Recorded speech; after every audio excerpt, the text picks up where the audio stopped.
আসসালামু আলাইকুম ওয়া রাহমাতুল্লাহি ওয়া বারাকাতুহু।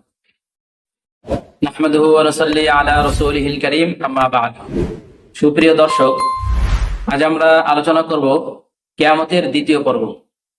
রাসূলুল্লাহ সাল্লাল্লাহু আলাইহি ওয়াসাল্লাম ইরশাদ করেন, আমার উম্মতের একটি দল সর্বদাই হকের উপরে প্রতিষ্ঠিত থাকবে।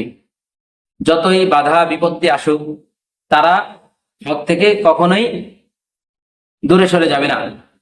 এবং শেষ জামানায় কিয়ামতের আগ মুহূর্তে মুজাদ্দিদগণের আবির্ভাব ঘটবে। তারা এসে ইসলামের সঠিক ব্যাখ্যা মানুষের সামনে উপস্থাপন করবে এবং যারা ইসলামের অপব্যাখ্যা করে তাদেরকে তারা প্রতিহত করবে। রাসূলুল্লাহ সাল্লাল্লাহু আলাইহি ওয়াসাল্লামের হাদিসটি হলো, ইন্নাল্লাহা ইয়াবআসু লিহাযিহিল উম্মাহ আলা রাসি কুল্লি মিয়াতি সানা মান ইউজাদ্দিদু লাহা দীনাহা। এই হাদিসের মধ্যে স্পষ্ট আছে যে নিশ্চয়ই আল্লাহ তাআলা প্রতি শতাব্দীর শুরুর দিকে এমন মুজাদ্দিদ পাঠাবেন যারা দিনকে নতুনভাবে উপস্থাপন করবে।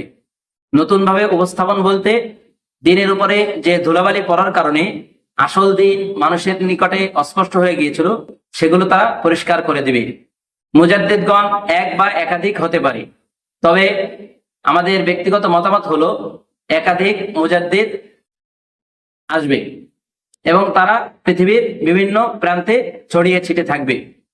তো এ বিষয়টি আমরা নিজেরা আলোচনা করব, অপরকেও জানাবো। আল্লাহ তাআলা আমাদেরকে সঠিক বোঝার তৌফিক দান করুন। ওয়া আখিরু দাওয়ানা আলহামদুলিল্লাহি রাব্বিল আলামিন।